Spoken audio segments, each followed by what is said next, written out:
Hello, my name is Matthew James Thrower, and I'm here to talk about what's being done about violent crime in the United States. Violent crime is an issue at the forefront of the criminal justice world. The largest challenge is how to lower rates of violent crime. In order to effectively find the root of the issue, we must first figure out where violent crimes occurs the most. The best way to do this is to analyze the UCR reports. UCR reports are reports done by the FBI in order to present statistics on different areas of crime. The UCR stands for Uniform Crime Report. It is a report widely used by news outlets and reporters around the world to figure out the trends happening around the world and around big cities and rural towns dealing with the criminal justice trends. The UCR by the FBI will be the primary source for us analyzing violent crime and the statistics behind what we will be looking at for the rest of this presentation. Violent crime in the US has been a problem for decades. In order to figure out where exactly violent crime is happening, we must figure out exactly which part of the country it's happening in. That's given rural areas and urban areas. Now, common sense says that if the population is bigger, there would be more people around to commit violent crimes. And that is true. The statistics behind this are supported by the World Bank database, which shows that the US is 19.3% rural and 80.7% urban. This means that in that 80.7%, this is where the majority of violent crime will happen. And we're going to find out that larger cities have higher crime rates than rural environments. We will be analyzing the case study of crime in Detroit and crime in San Francisco. So, 2.1 million violent crime cases in the US population, and there are 328.3 million people. That means that per those 328.3 million, 2.1 million violent crimes have occurred. In Detroit, Michigan, 1,965 violent crime statistics have happened per 100,000 people. That's a very large amount. Michigan has around 388 per 100,000 people. This shows that Detroit holds a very, very high crime rate, high violent crime rate, given Michigan's low 388. We next look at San Francisco, California, which has less than 1,000 violent crime statistics per 100,000 people, as California as a whole has 430 per 100,000 people.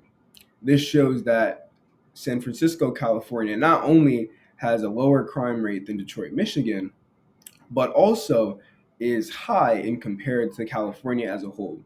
This takes two big urban cities and puts them in the case study of their larger states and shows that within that state, the urban cities are the bigger hold the bigger share in violent crime. This supports our initial finding of the US having a lot more violent crime in urban areas than rural areas. We're next going to look at what's being done in order to curb this violent crime rates. So we're going to look at past legislation. And the past legislation that we will look at first is the Omnibus Crime Control and Safe Streets Act of 1968. As we look at this quick quote by Lyndon B. Johnson, it states, "Our country's laws must be respected, order must be maintained, and I will support, with all the constitutional powers the President possesses, our nation's law enforcement officials in their attempt to control the crime and violence that fear our fabric of our communities." This shows that Lyndon B. Johnson, as the president of the time, was very, very keen on stopping the violent crime rate and was was motivated to do whatever he could in order to do so. So, what is the Crime and Control and Safe Streets Act of 1968? It provided more funding in order for planning, training, and educating of police officers. Law enforcement assistant, it created the Law Enforcement Assistance Administration, which is an administration used by law enforcement officials to garner funding from grants, and they basically decide what happens with that funding in order to better law enforcement. It described the electronic monitoring and admissibility of evidence in court, and also it touched on having stricter gun laws. This was the act that stopped people being able to purchase handguns outside of their state.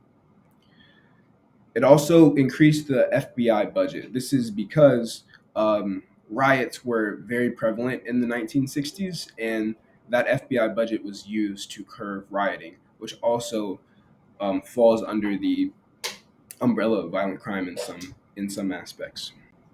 We're now going to look at the next piece of legislation that has to do with curbing the rates of violent crime, and that's the Community Policing Act of 2011. The Community Policing Act of 2011 is basically an amendment to the 1968 Crime and Control Bill.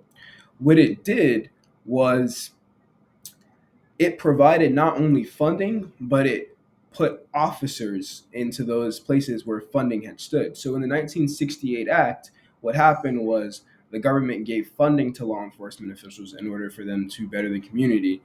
But what the 2011 Act did was provide officers and provide hiring standards in order to get more officers in those places that had high violent crime rates.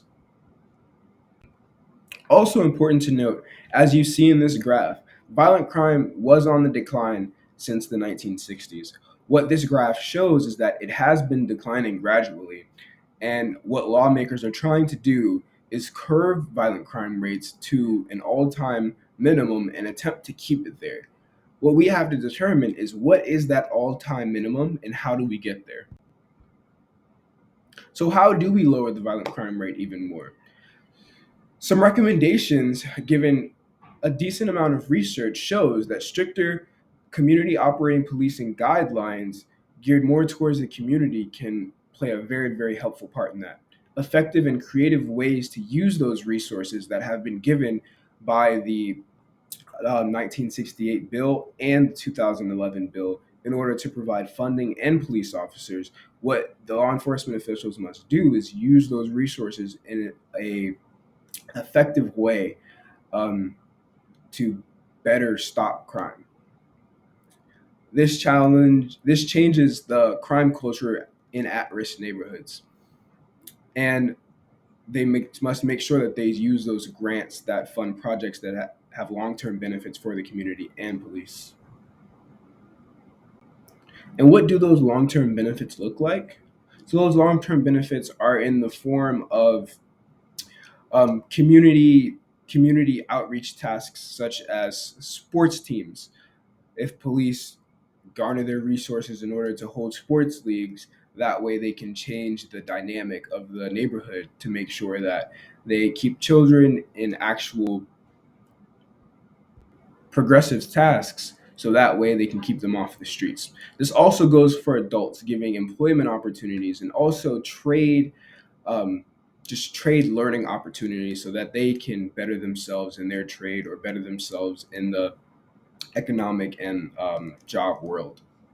Given this new administration and these new guidelines to policing as outlined by the previous bill, there will be some major criminal justice themes in play. This will be officer discretion and deterrence theory.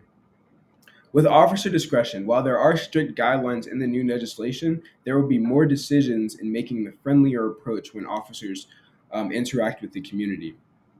And with deterrence theory, preventing violent crime through the community will be the best way to deter violent crime, given that they're taking people off of the crime ridden ways of the streets and putting them in productive modes of a productive environment.